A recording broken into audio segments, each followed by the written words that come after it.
सटीक, सबसे तेज नतीजे देखेंगे, क्योंकि आपको लगातार ये मालूम है कि हरियाणा न्यूज किस तरीके से, कितनी बारीकी से और कितनी जिम्मेदारी से तमाम चीजें आप तक पहुंचाता है, आपको बताता है। और साफ तौर पर अगर आपको हरियाणा का हाल जानना है, हरियाणा की हर एक बारीक से बारीक इंफॉर्मेशन लेनी है, राउंड वाइज कौन कैंडिडेट आगे कौन पीछे, ये तमाम चीजें अगर आप जानना चाहते हैं तो सिर्फ और सिर्फ हरियाणा न्यूज पर आपको ये देखने को मिलेगी। करनाल उपचुनाव, वहां पर भी सभी की निगाहें टिकी हुई हैं, क्या होगा, किस तरीके से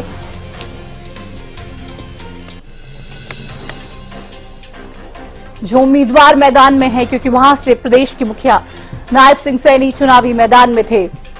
अब जब लोगों ने जो वोट दिया, वो नतीजे जब सामने आएंगे तो किस पक्ष में होते हैं, ये सबसे बड़ा सवाल। आप देखिए, भले ही भारतीय जनता पार्टी हरियाणा में लगातार बार बार ये कहती रही कि 11 जो सीटें हैं, हम 11 के 11 फूल कमल के खिलाएंगे और मोदी जी को जो बुके देंगे उसको समर्पित करेंगे, 11 फूलों को भी उस बुके में जोड़ दिया जाएगा। लेकिन वाकई में क्या हरियाणा में ऐसा है?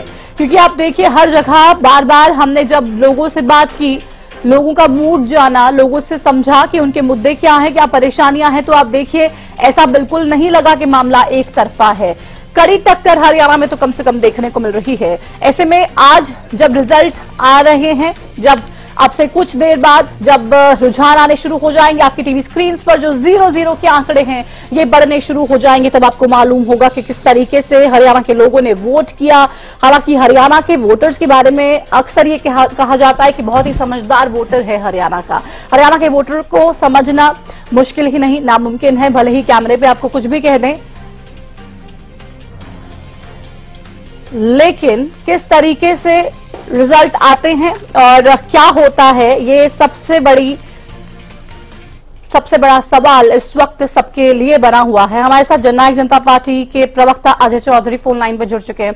अजय जी, आवाज आ रही है मेरी? जी, मैं सुन पा रहा हूँ। आपको तो कोई टक्कर में मान ही नहीं रहा है, आपको तो ये साफ तौर पे दिखा रहे हैं कि जमानत भी बचा पाएंगे कि नहीं। आपको क्या लगता है, कंपटीशन में है क्या जननायक जनता पार्टी किसी भी सीट से? प्रतिमा दत्ता जी, सबसे पहले तो आपको जो प्रवक्ता साथी जुड़े हैं उनको और हरियाणा प्रदेश के जनावाम को मेरा नमस्कार, सत श्री अकाल, प्रणाम जी। जो आपने कहा, आप सीनियर एडिटर इन चीफ हैं हरियाणा न्यूज के, और जो आपने कहा कि जननायक जनता पार्टी को तो कोई मुकाबले में मान ही नहीं रहा, मैं बड़ी शिद्दत और जिम्मेवारी से एक बात को आपके चैनल पर स्वीकार करता हूं। ये जो चुनाव था जी, राष्ट्र का चुनाव था और प्रधानमंत्री चुनने का चुनाव था, राष्ट्र की सरकार बनाने का चुनाव था। और जो राष्ट्रीय चैनल थे जी, उन्होंने बार बार एक सिनेरियो सेट करने की हरियाणा प्रदेश में कोशिश की। जैसा कि आपने कहा कि हरियाणा प्रदेश में कांग्रेस और भारतीय जनता पार्टी का सीधा मुकाबला है।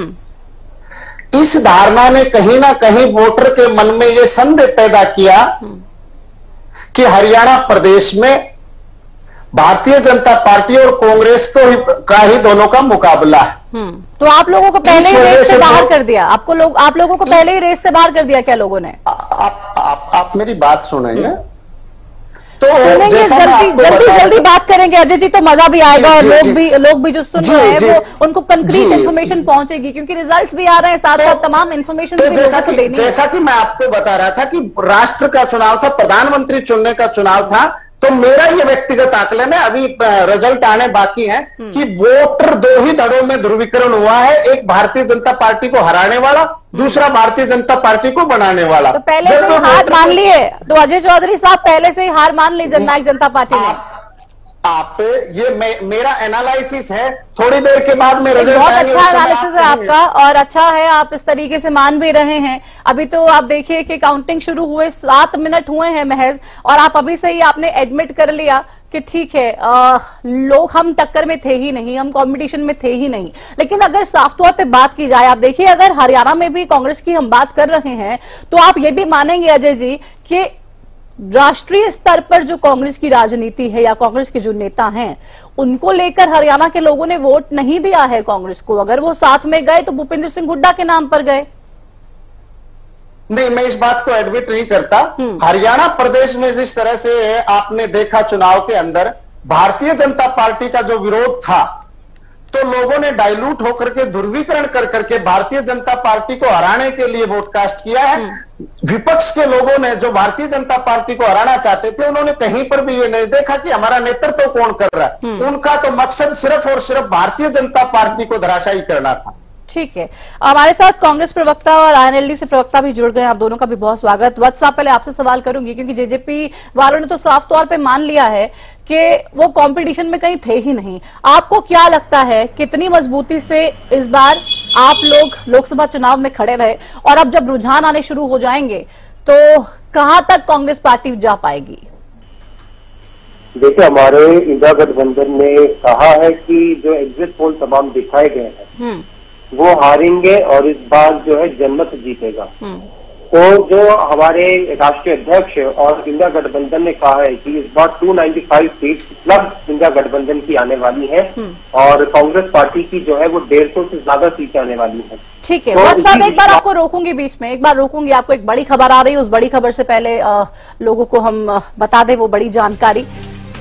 वोटों की गिनती शुरू हो चुकी है, 9 मिनट हो चुके हैं, 8:09 हो चुके हैं, और आपको बता दें कि बैलेट पेपर की काउंटिंग जो है वो चल रही है एनडीए गठबंधन के पक्ष में। हालांकि पहला रुझान जो है वो आ गया है। अब देखिए, टैली भी अब बढ़नी शुरू हो गई है। यूपी के कैराना से बीजेपी को बढ़त मिली है, एनडीए 3, इंडिया 3। अन्य की अगर बात करें तो 6 का जो आंकड़ा है वो सामने आ रहा है। माफ कीजिएगा, अन्य की जो बात करें तो 0 का आंकड़ा आपको स्क्रीन पर दिखाई दे रहा है। तो ये बड़ी खबर। अभी देखिए, मुकाबला एकदम कांटे का, 3 पर एनडीए, 3 पर इंडिया, और एनडीए गठबंधन के पक्ष में जो है पहला रुझान भी गया। यूपी की कैराना सीट से साफ तौर पे बीजेपी को बढ़त मिलती यहां पर नजर आ रही है। वत्स साहब, अपनी बात पूरी कीजिए आप।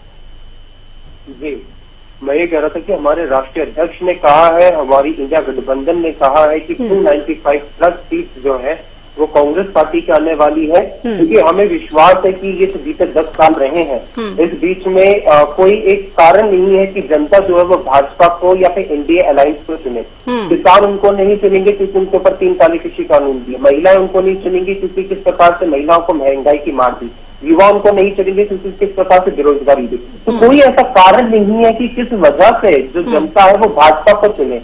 और तमाम ऐसे जनता देख रही है कि कांग्रेस पार्टी, इंडिया गठबंधन एक ऐसी पार्टी है, सरकार है जो बन सकती, जो कि जनता की बात करेगी। हम उनको 30 लाख नौकरियों की बात कर रहे हैं, महंगाई कम करने की बात कर रहे हैं। देखिए, टैली लगातार बढ़ती जा रही है, 7 एनडीए और 8 इंडिया गठबंधन की तरफ रुझान आते हुए नजर आ रहे हैं फिलहाल। लेकिन ये आंकड़े जो है ये फाइनल नहीं, अभी तो ये शुरुआत हुई है और धीरे धीरे जो है वो स्थिति जो पूरी तरीके से साफ होगी और हरियाणा में क्या कुछ रहेगा वो तमाम जानकारियां सबसे पहले हरियाणा न्यूज पर आपको देखने को मिलेगी। लेकिन ओमकार सिंह जी, आपको क्या लगता है, टक्कर की बात करें, सीधा सीधा बीजेपी कांग्रेस की बात हो रही है, ना जननायक जनता पार्टी की, ना इंडियन नेशनल लोक दल की, ना किसी और कैंडिडेट की, ना किसी और उम्मीदवार की यहां पर बात होती नजर आ रही है। आपको क्या लगता है ये प्रदर्शन जो इस बार लोकसभा चुनावों में रहने वाला है इंडियन नेशनल लोक दल का, ये किस तरीके का होगा और क्या फैसला लोग करने वाले हैं? रतिना जी, ये बिल्कुल गलत परसेप्शन है कि कांग्रेस और बीजेपी, जो मैंने देखा इस बार जो हरियाणा का और देश का वोटर है वो 2 हिस्सों में बट गया।